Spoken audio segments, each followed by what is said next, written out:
Okay, so yeah, we got the IH Parts America. In my opinion, is the best kit on the market. Their reverse shackle kit comes with the fangs, shackles. I got some rear shackles, frame bushings, hardware. I even send you the hole saw. Cool instructions.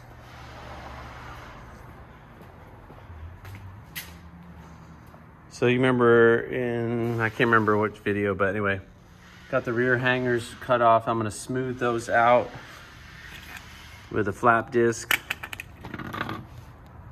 Now, I've been using my cordless grinder. I normally use the corded, and it's kind of nice, man. It's nice not having to hassle with the cord. So I'm gonna get it cleaned up basically like this, and then we'll clamp the fangs on. I'm gonna do a little more cleanup for my welds, and we'll get that all prepped. Try to hang some hangers. Let's go. And a quick tip. So like here, the frame, I've cleaned it up a little bit, but there's still like some grease around the old welds. So just a quick little tip, I'm gonna hit it with the wire brush first, knock off that grease, because these flap discs do not do well at cleaning grease. They get clogged up and then you ruin it. So wire brush.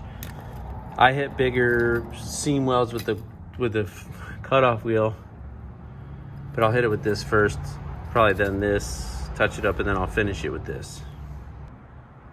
All right, so today we're gonna get back to the suspension. I got most of the frame all cleaned up, ready to rock, so that'll be fun today to get that set up. I do have to repair the classic Scout damage from the spring hanger ripping off, so I got some plate. We're gonna plate that, do that first. Onto the motor. If you notice, big day, we got belts. And a rarity for the 196, we have double belts for the alternator, single belt for the PS. I got this 90-degree fitting. I'm building out of this PCV system. Got the correct bypass hose. So if you have a 196 Scout 2, there's your part number. Yeah, I think I showed you. Got the carburetor on.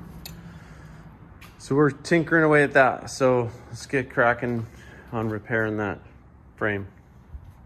All right, so we're gonna use the porta band on the Swag off-road stand. If you don't have one of these, it's a great way to get into an affordable. It's about a $450 investment. Really, really handy.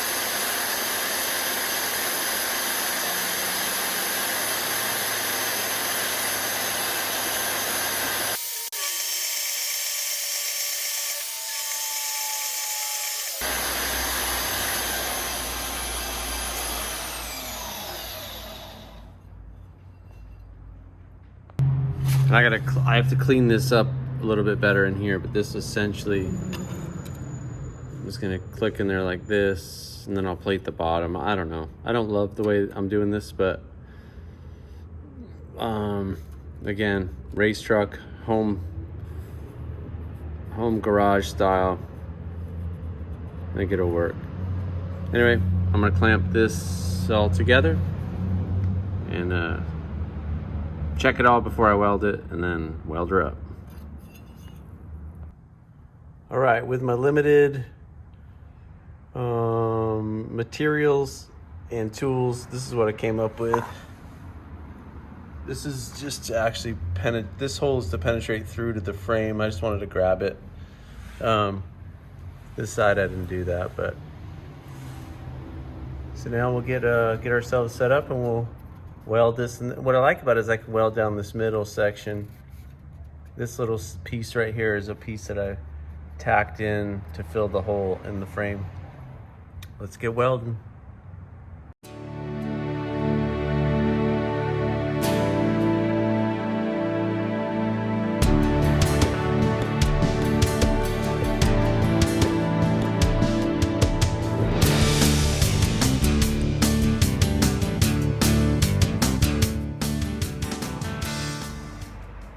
Okay, so I'm starting to set up the front fangs, if you will. And one of the big decisions I have to make is how far forward. So essentially, for if the instructions say if you mount it off, flush off this, so push back, that moves the axle forward about 2.5 inches, so that in the reverse shack, when your tire kicks up, it doesn't bash into this. Now I'm okay, because this is a race truck, cutting this out, cutting this whole seam out and plating it around. I don't want the wheelbase pushed too much. It's already 118 inch. So I think I'm just gonna set it up stock and move this back to where this again is flush with the front of the fang. But I'm gonna reread the instructions just to be sure. It's been a while since I did one of these. Nice looking kit though. All right, so I got myself jigged up. I'll have to figure out how to clamp this a little tighter to close this up. I am going to cut this plate and make a support plate to kind of transfer that load up into the frame. So I'll work on that. And here, let me zoom out. Got my little jig. So this is parallel with the frame. I'm gonna stick with IH Parts America's recommended placement, which will increase the wheelbase by like 2 inches. Because there's a lot of stuff going on a race truck.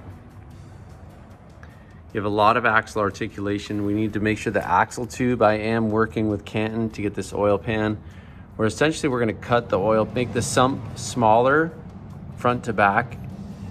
And just picture like, move this up just a hair and forwards to create a larger space for the axle to move. But anyway, got her positioned, and then the last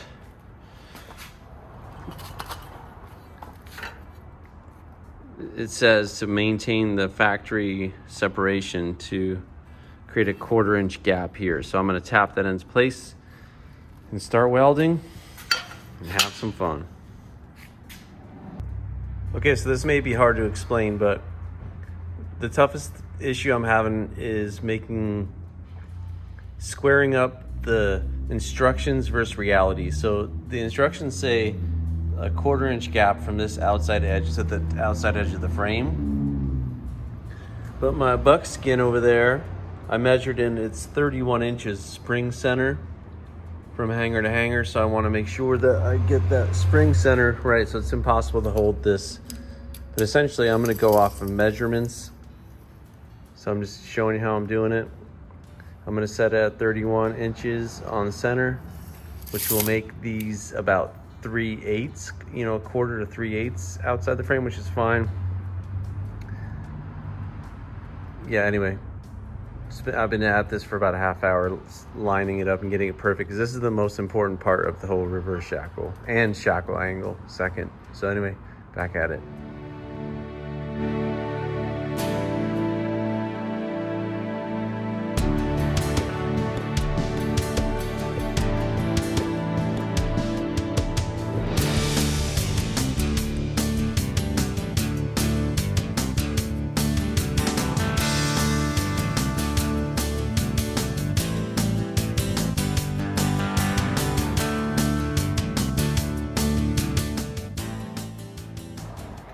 All right, man, so we got the front, well, all welded. Now listen, man, don't be critical. I'm not a fabricator. I used to be. I haven't welded consistently in probably 7 years, just on my own little junk. But anyway, she's got good penetration. Pretty stoked with the kit. We'll see if I throw a gusset in here, maybe. I think they're pretty strong. Now onto the shackles. And I'm gonna do it a little differently. What I'm gonna do, since I'm using a factory type lift spring, I'm using a Deaver spring. I'm gonna take a measurement from the buckskin, from the shackle hanger to the shackle, well, from the spring hanger in the back to the shackle hanger in the front. And I'm gonna use that as my measurement for the reverse shackle. I've done this before. It seems to produce pretty good results. So I'm gonna go record those measurements now. Okay, so like I walked you through, what I did was I took a Scout 2 with a frame hanger and a spring hanger, and a shackle hanger, and I measured, and it was 41 and 5/8. Now, that is a factory measurement, which should give you the correct shackle angle. So what we're trying to figure out is the correct shackle angle. The instructions say 5 degrees. So it's hard to see, but right here, I drilled a little pilot hole inside and outside the frame. Like right in the middle of the frame. So it's at 2 inches. Putting the bushing right at the center. So now what I did was this is the actual leaf spring I'm gonna use. I think it's a Deaver. I put a piece of wood to simulate the spacing of the spring to the frame, and a piece of plate steel to just let it slide. And now we're gonna jack up the spring while watching the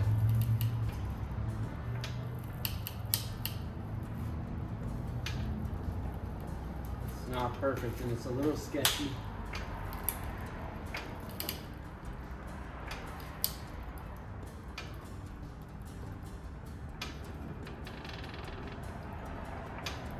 Okay.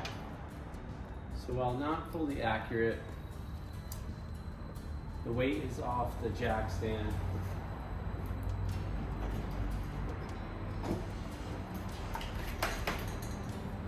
It'll settle down more than this because this is not.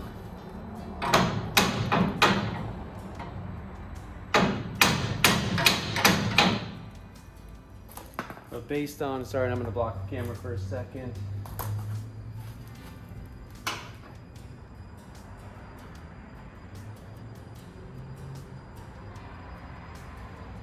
That may be okay. I might move it forward. I might move this forward 1/4 inch. Let me show you something real quick. Sorry for the long clip.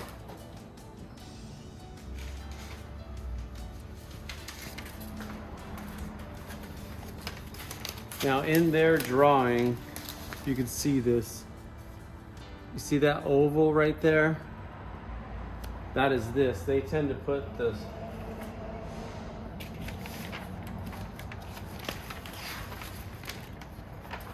This picture's better. Now if I had my axle and everything, it would be easier. So right there, they're lining it up like right at the base of this. I am 1 inch behind. So I think I might split the difference and pull it forward just a little bit. But, okay, so I'm gonna pull it forward to about 41 1/4, and then start drilling. And that's the goal, is to get the rear shackles in. That's what I'm fixed on, getting that done tonight.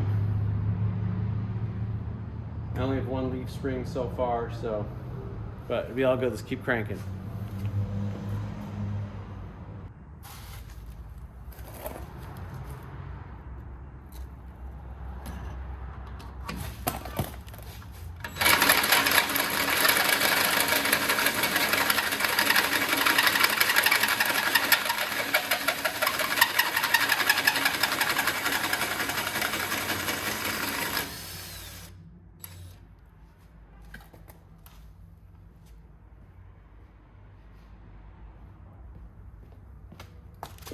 All right, now that we got that drilled, that's how it's gonna look.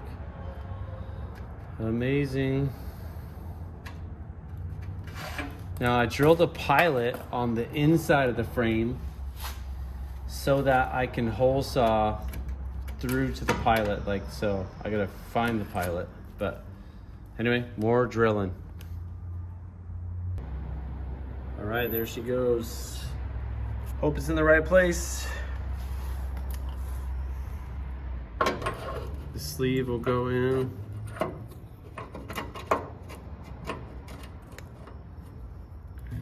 Looks like the sleeve is exactly the same width as the frame. So I'll kind of just hold it centered and tack it, and we'll weld those up. I'm gonna go drill the other side though.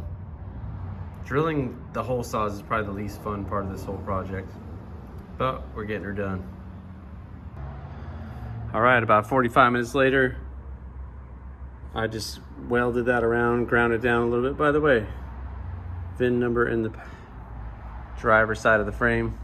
I'm gonna smack some bushings in, wrap it up for the day. Tomorrow when we come back, I should be able to hang leaf springs, and we're gonna try to get the cab off, and so I can start beefing up body supports, spring hangers in the rear, get the rear suspension on. Then I gotta do the floors, which I'm not looking forward to, but as you can see, floors are like not horrible, but they're not great. I mean, they're pretty horrible, but the rockers are solid, so that's good. So I'm gonna put that on, just keep cranking things off the list, man. I don't feel like a great sense of direction right now, but just gotta, I know what has to be done, and I'm a little ADD, so I'm just doing stuff. As long as I do something every day. I do want to get it rolling though. That's my core objective. And then I get it rolling.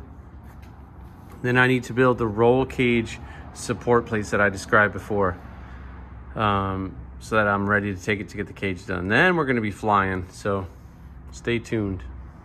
All right, welcome back. I have no idea the continuity of this episode, because you have to understand, I'm shooting this like I've been gone for a week, so I shoot daily. You know, like when I'm here, I shoot daily, but then I forget what I talk about, so I apologize for that. I'm super stoked Owen's on school break, so now we can actually get some stuff done. So last clips, we got the front suspension set up. Today, our major thing is we're gonna actually hang the rear suspension, so springs, shackles, U-bolts, U-bolt plates, rear axle. I'm hoping I have all the right parts. We're gonna get the body unbolted and the body taken off, so we can put, and the goal by the end of this section of video is to get the body back on with new body bushings, so I can start making the roll cage mounts and the rear suspension and front suspension slung. I'm waiting for the axle from Dan, so hopefully that'll get here soon. But let's get after it, man. Woo! And I'm not sure how I'm gonna finish the paint, like the frame rails and the painting. So for now, oh my gosh, yeah, it's so annoying. But for now, I've been experimenting with this Steel It paint. What I like about it is weldable, so you could literally like weld through it. It's like metal. I don't know how it works. The bad thing about it, and it coats pretty well, the bad thing about it is it doesn't have a lot of UV protection. So I think what I'm planning is using this product for suspension mounting areas, like areas of the frame that could require some welding and repair. Maybe all the frame will get done in this, probably. So Owen's gonna hang the leaf springs, but before we do, we're just gonna shoot some paint on the fangs.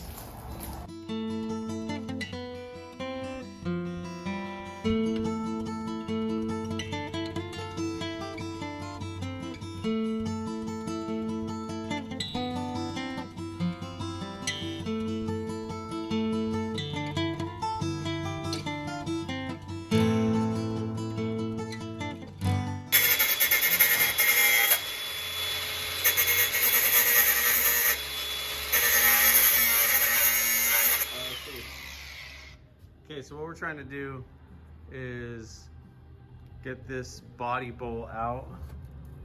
So what we're gonna do is weld this nut onto it. It's a pretty easy technique. The bolt is fine from the bottom, but we're gonna just clean off that bolt so you have something to weld to. And Owen's gonna give it a shot of welding that nut onto there.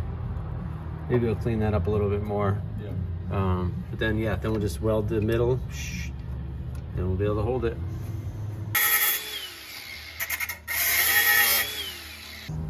Okay, so Owen's done a good job. What I told him here is like you got to build up a little nub first, and then the nut is going to sit over the nub. So I don't know, maybe a little bit more of a cone would be good, but he's got good penetration.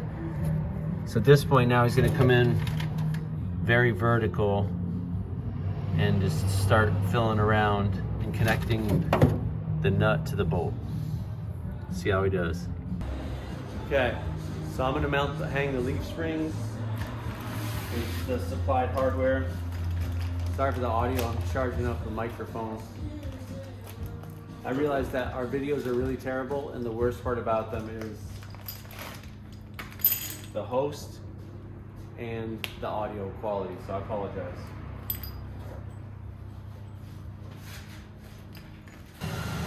That's what I'm talking about. We'll see if he got the heat into the bottom bolt or if it's just in the nut. We'll find out. Time to cool her down. We'll let it cool a little bit, and then we'll throw a wrench on it. It's pretty cool looking.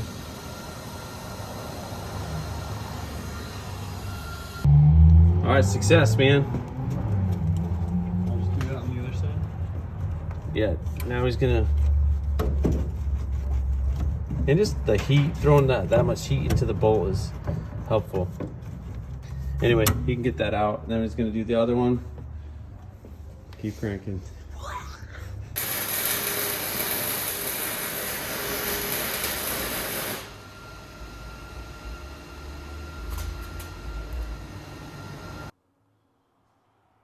All right, audio check. Hopefully this is working. Now we got the microphone, so better quality. Okay, so we're gonna slap these springs in.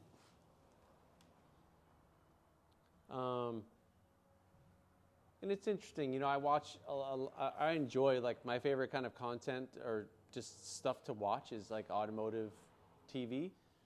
And I definitely find like I like shows where they kind of show you what they're doing, but it is difficult because I'm not a professional showmaker.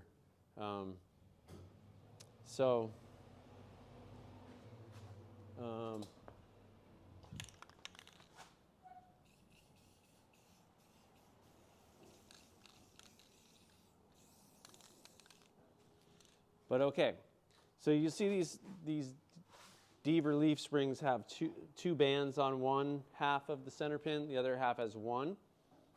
That's typically to control the feathering on axle wrap. So if this was a rear spring, when you torque a rear axle in forward, the pinion rotates up, and therefore it fans out the leaf spring. So you'd put these bands in the front of toward the front of the truck. On the front, it does the opposite. When you gas the truck or apply power, the pinion rotates down in the front. So you want to put the bands in the back so that it doesn't fan out. That's at least how I understand it. So, and this is applicable to all leaf spring installations. You want to grease, just grease is your friend. They supply some grease, like some spring bushing grease, that white creamy stuff, but I mean, I'll use it, but it's just an annoying tiny little package.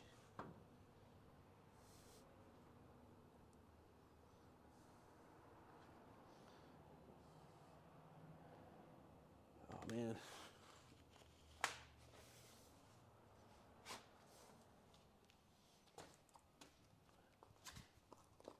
We're going to use washers. You don't always have to use washers, but on a race truck,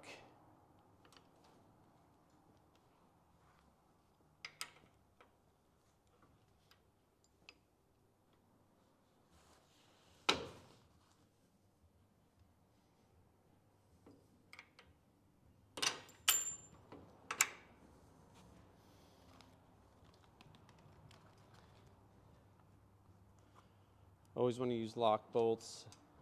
These metal lock washers are the best. The nylock ones are not as good, not as strong. And I'm installing these as if they're permanently getting mounted, because I don't see a reason why I'd have to take these springs back off.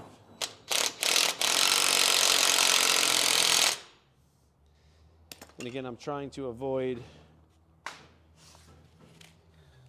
you know, like mocking everything up.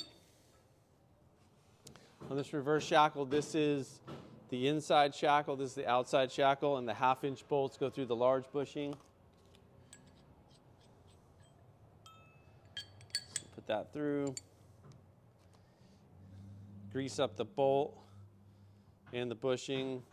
Try your best. I try my best to keep it off the threads.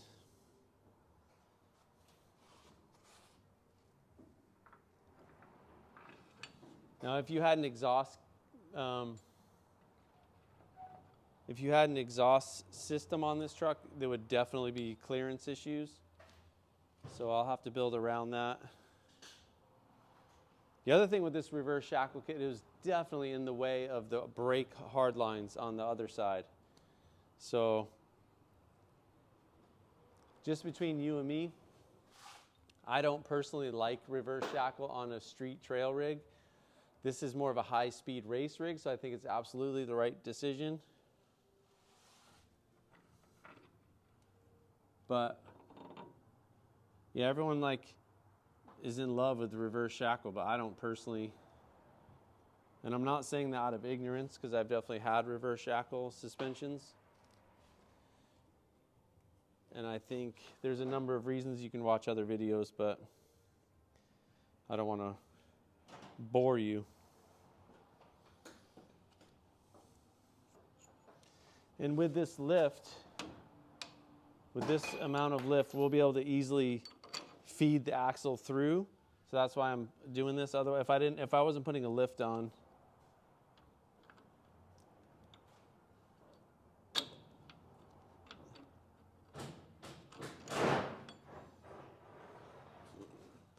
short, I need 2 more washers.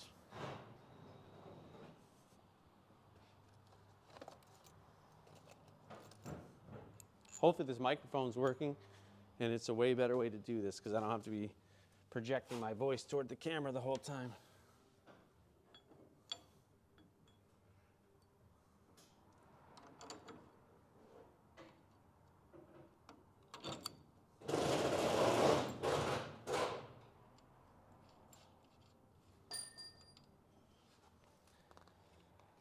And I'm using a dab of red Loctite on these because I don't want them to come loose, especially the shackle. The fixed ones, man, these don't move that much, but the shackle ones are moving around quite a bit. And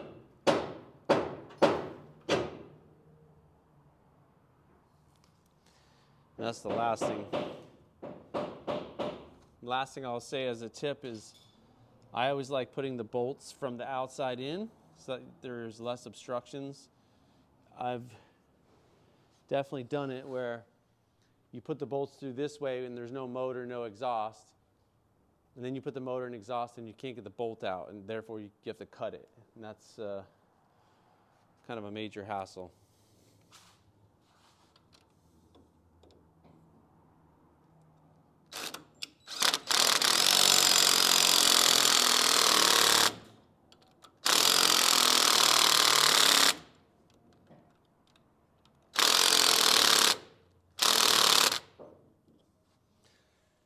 You don't want to crush these super tight.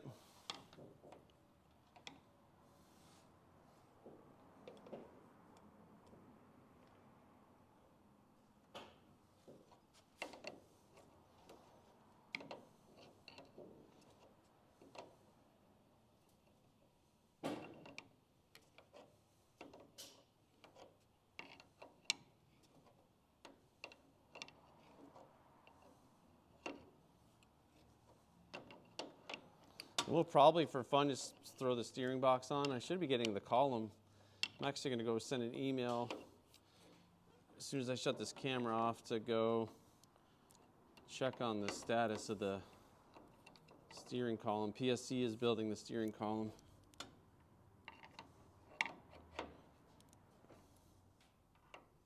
I'm not going to make these, I'll tighten them up after I cycle it a little bit.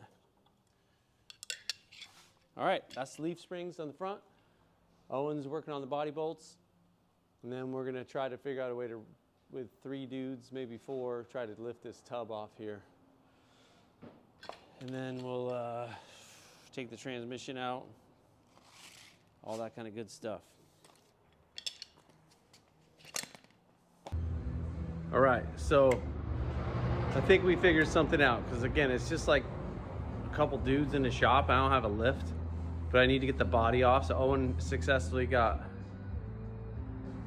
Craigslist rebuild. just throwing some paint on the springs.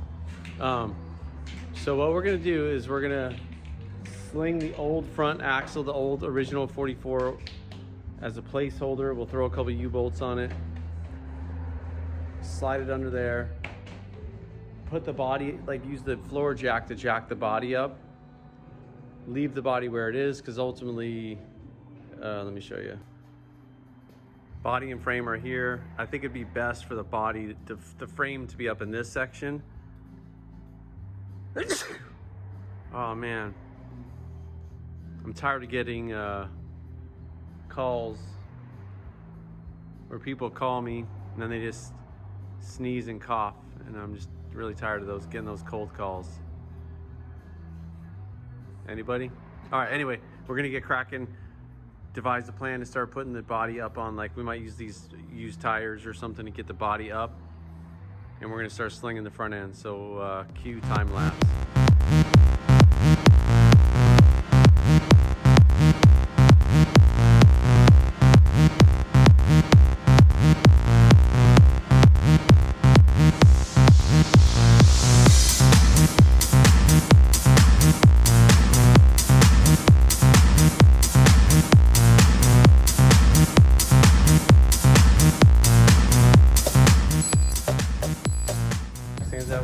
All right guys, so we got the tires on an axle under. That was less hassle than I thought it was gonna be.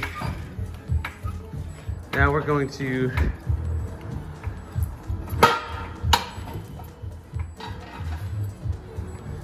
now the thing I'm kind of like got this little pit in my stomach about is the shackle angles. I hope I did it right. We still have, you know, 150 pounds to add to it.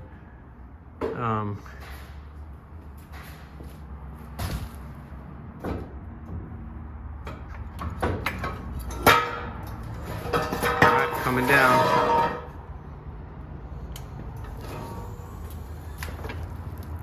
She's a race truck. Yeah. Now, I know if any of you guys know me, you know I want to slap the real meats on it, but I need it to be as low as possible to help us get the body off. All right, next thing we're going to start jacking up the body, creating like a little cradle for the body. I think that'll be all right. I think it's gonna be all right, especially once I cycle it. Owen, can you jump on the front frame? Just jump up there and bounce back and forth as hard as you can. Oh yeah, that's some pretty good movement, man. And Owen weighs like $160, so that's pretty good. I think it's gonna be perfect. All right, enough horsing around. All right, so on a regular Scout, this is a big no-no, but we need to get this body off of here. And these shifters are way too tall. We can't lift the body that tall. So, as many of you old timers know, you take this, carefully mark this, drill this, so you can slide the pin out. Now on a regular Scout, we would never do this. We actually weld these shut when we see them on Scouts. But you gotta remember, and I have to remember, this is a race truck. So having a strategically placed hole for if we need to, in the field, take the body off or service the transfer case or fix a broken shifter, a point of accessibility to take the shifter off is probably a smart idea on a race truck. So don't do this at home if you're not building a race truck. Just want to show you the precision. It lines up perfect. Finger technique. All right, peeky peeky. Yep, so you see that bolt right there? Gonna take that bolt out, we'll slide the pin out and get the shifter off. And then I'll try to find like a nice big rubber grommet or something to pop that hole. And I'm not putting a body lift on this truck, so it should still line up, but I'm pretty impressed. Don't do this to your Scout. Okay, now we're about to enter into the no judgment zone, because sometimes even a Scout professional has to get creative. And I literally don't have a wrench, a set of channel locks, or a large enough monkey wrench or adjustable to get this bell off. So we just welded a nut on there. And now we have this ability to put this bolt in. So when you got tap it with your hammer. see if this works. No, no, just tap Oh it. yeah, I got you. If it starts bending, stop. Not working super great. I got an idea. We'll add some heat. All right, check this out. Try to get in.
Slide the bolt out. All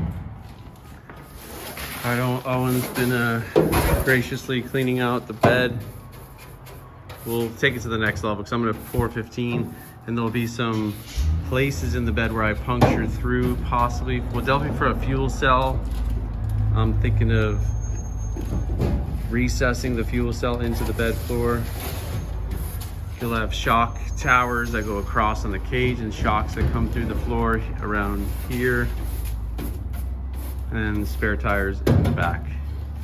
It's gonna be sick.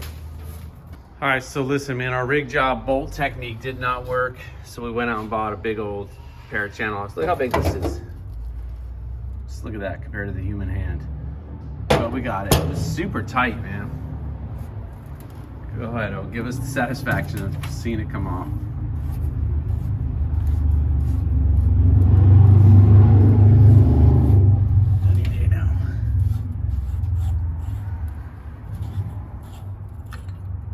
Oh my gosh. Uh-oh. What? It usually means there's water in the transmission. Well, we also sprayed a WD-40. That is true. But I'm just saying the rust. Uh-oh. What? Might be shipping a transmission out. I drove it. Didn't seem bad, but... Anyway, it's not hard to pull the top cover. We'll get after it. Owen's gonna take the skid plate off the rear. It's getting hung up, so... Anyway, keep going. Okay, man, we're just getting crazy here.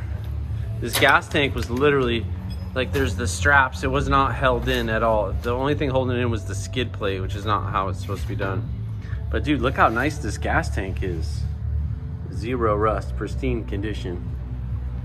So I'm gonna drain it and definitely save it for a project, or if you're in Southern California and need an awesome gas tank, hit me up.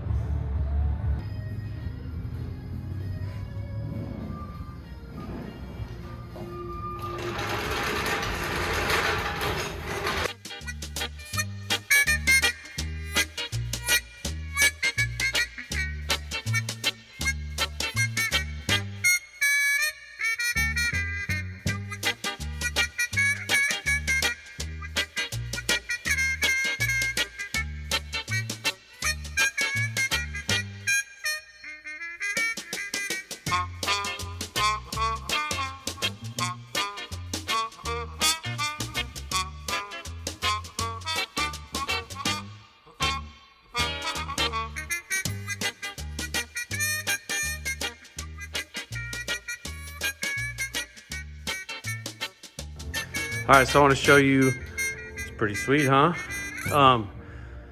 Our genius technique. We built this really cheesy, pretty solid though, wood structure. Again, this is like home garage stuff and I'm kind of proud of it. But look, here's our problem. The axle is wider than the jack stand. So if you have any ideas on how to solve it, put it in the comments. Oh yeah. but we're gonna think about it as well, so chill out.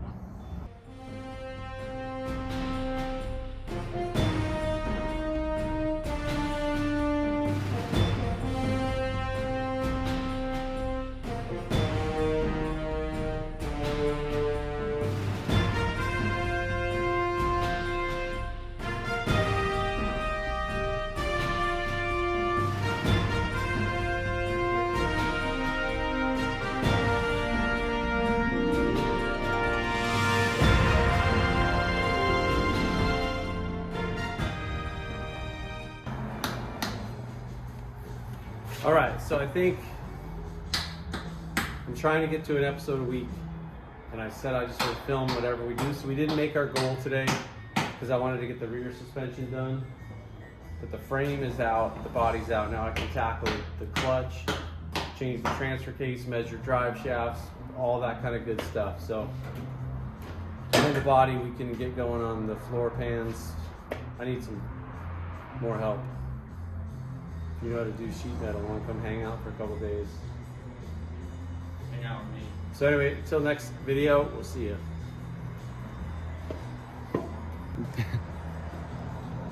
And honestly, as always, I really view this as an us project. I want the whole scout community to be a part of this because it's a big deal. We're taking scouts back to Baja for the first time, really. With any, there's been some random scouts that have run in Baja since, but not a real factory effort. And this is as close as we get to a factory effort. So let's go, man. Let's bring scouts back to Baja.